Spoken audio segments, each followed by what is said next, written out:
We started making YouTube videos because a friend asked us for some advice and to show them how to set up an electric fence. Now life's come full circle and we've been asked, how do I know that my electric fence is working properly? How do I check it? How do I test it? How do I find a fault? Well, today's video is going to show you lots of different ways of doing that, from the free to the really sophisticated.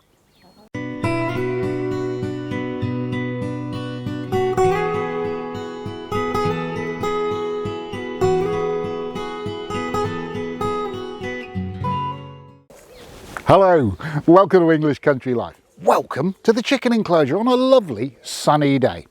My name's Hugh and together with my drop-dead gorgeous wife Fiona, I run a small holding here in rural Lincolnshire and we breed rare breed chickens. Now, one of the things that we found is that electric fences allow us to free range our chickens over a really large area, but also to keep them safe. And without these electric fences, we would definitely have lost a number of our chickens. And we're happy to say we have not lost a chicken in a decade to any form of predation. So they definitely do work. Now, a long time ago, I made a video explaining what an electric fence is, how it works and how to set one up. And I'll put a link somewhere up there to show you how that works. But one thing I didn't cover in any great detail there was how to test your electric fence. And like anything else, you can get problems with them. They can stop working for a variety of reasons. And we were asked recently, how do we find out if our fence is working? So today we're going to cover that. Now, you'll always get somebody coming along going, just grab the fence, it doesn't really hurt. And if you want to try that, you crack on. I'll tell you now, on one occasion when I was knelt in the ground and the wet, I was knelt in a puddle, I touched an electric fence. I'm a 6 foot tall guy and it curled me up into a ball. So if you want to hurt yourself grabbing an electric fence, you crack on. That's not the advice I'm going to give today. What I am going to do is explain a little bit about how the fence works, just to recap, and then we'll look at all the different ways of checking and fault finding your fence. And I'll tell you now, some of them are free. Some of them may be far more sophisticated than we really need. But I will make a couple of recommendations at the end that keep us happy that our fence is in good condition.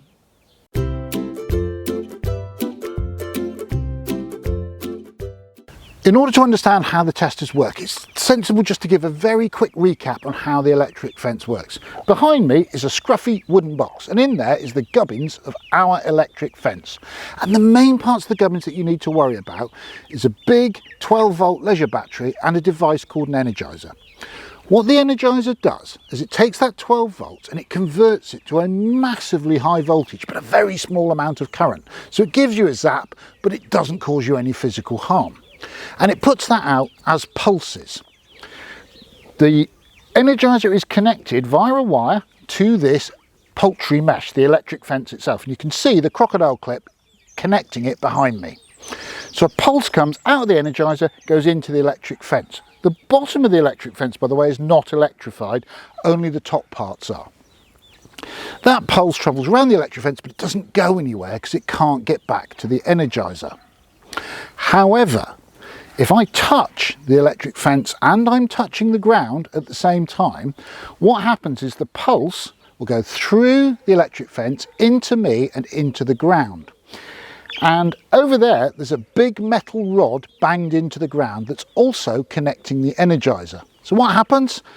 12 volts into the energizer, ramped up to 10,000 volts, goes into the electric fence through that crocodile clip, through the electric fence into me, into the ground, through the ground, hits the metal rod over there and then goes back to the energizer and I complete the circuit. And what happens is I get a high voltage, very low current zap that hurts, but it doesn't do me any physical harm. If you're checking your electric fence or you're worried about it in any way, first things first, check your energizer. Any quality energizer should have some way of letting you know that it's receiving power, that your battery's not gone flat, that your mains hasn't blown a fuse, etc. So have a look, make sure that's flashing, then we can move on to working out if it is putting out power, why it's not getting all the way around the fence. If you have an electric fence for any period of time, sooner or later, something is going to cause a short to earth the fence. It could be vegetation growing up from below, or, as in today, it could be a windfall apple dropping out of a tree, rolling up against the fence. What you'll very quickly learn is there is a sound to listen for, and that sound alerts you to a short, and it's a loud, very kind of sharp snapping sound.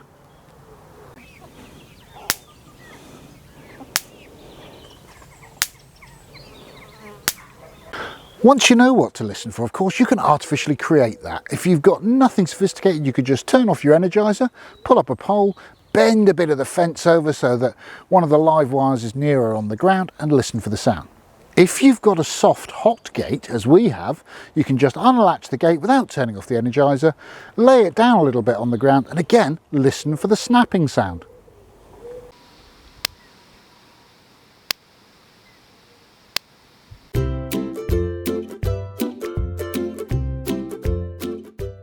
What we now understand then is there's voltage flowing through this fence, and if something connects the fence to the ground, it completes a circuit, current flows through whatever is connecting the fence to the ground. A great question I was asked recently was, does Hugh get zapped if he touches the fence wearing his fancy rubber boots? And the answer is yes, I do, but not as badly as I would if I touched it and I was, for example, knelt in a puddle, which did happen, and yes, it did curl me up into a ball because I made a fantastic circuit. So don't do that. But that does lead us on to a point that insulators reduce the amount of current that is flowing and reduce the shock. Why am I telling you that? Because a really unsophisticated, improvised way of testing an electric fence that lots of old country blokes do is they'll take a long blade of grass or a piece of wheat and they'll touch the fence with that. And because it doesn't conduct electricity as well as bare skin, it reduces the jolt of the fence. It means you feel a tingle, you get a zap, but it's a much smaller zap than you would get if you touched it with a bare hand. Isn't that great? You want me to do it, don't you? You want me to touch the fence. Okay, here we go. So, the anticipation is worse than the reality. You get like a little zappy tingle, but honestly it doesn't really hurt. It's more of a shock. But it's definitely better than touching it with your finger.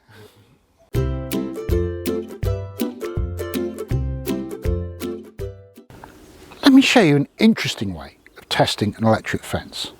This is an audible live electric fence warner. What it does is it actually measures the electromagnetic field passing through your fence. It knows there's a voltage there, it detects it, uses an internal battery to emit a warning beep. I hope the microphone's picking that up. It's a high-pitched warning beep. Why is that useful? Well, you don't actually have to touch the fence to know that it's live. If you've got this device and you're not shielding it from the fence, but if you're close to a live electric fence, it'll warn you. That's handy for all of us, and particularly handy, obviously, for someone who's visually impaired, where LED displays or flashing lights don't work. I would strongly recommend one of these.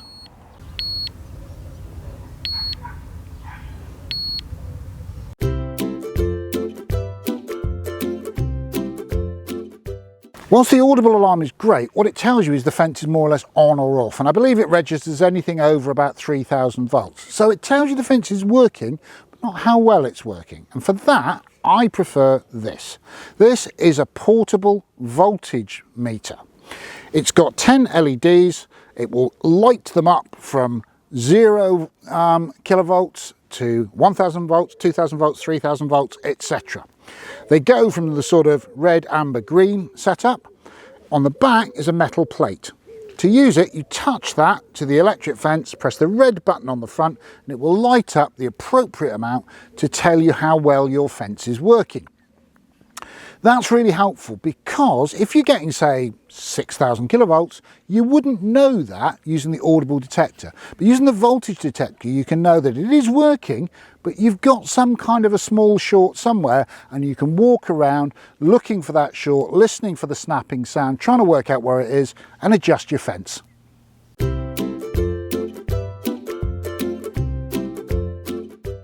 I'm a huge believer in proactive monitoring. What do I mean by that? It's like stuff that just happens when you need to take action. One of our chicken coop auto openers just lights a light up, a little red LED, when it wants its batteries changing. And I can just glance it. I don't have to check its battery levels every day. I can take a quick look at it. If that light is on, I change the batteries, done. Don't have to worry about it. You can do something similar with monitoring your electric fences using one of these. It's a clip-on device and it puts out a green flash, and so long as the fence is above 3000 volts, that flash will continue. It's got a little internal battery. You might have to change that periodically, but that means anytime you're walking past your enclosure, when you're letting your chickens out, when you're shutting them up at night, even when you glance out of a window, if you put it on sensibly, you can check your fence is in working condition. It's fantastic. I have a couple of gripes with it. One is really it's designed for using like on tape or rope or single strand electric fence for large cattle and horse enclosures, etc. So when you put it on, if you're going to use it on poultry mesh, and it works fine on poultry mesh, it's best clipped on near a pole so the pole can help support it and stop it swinging. The only other problem is to put the batteries in, you need a special torque screwdriver to take the screws out on the back. It would have been a lot easier if they just used a standard screw, but neither of those are so much of a problem that I don't have them. In fact, we've got two of them because we really like these.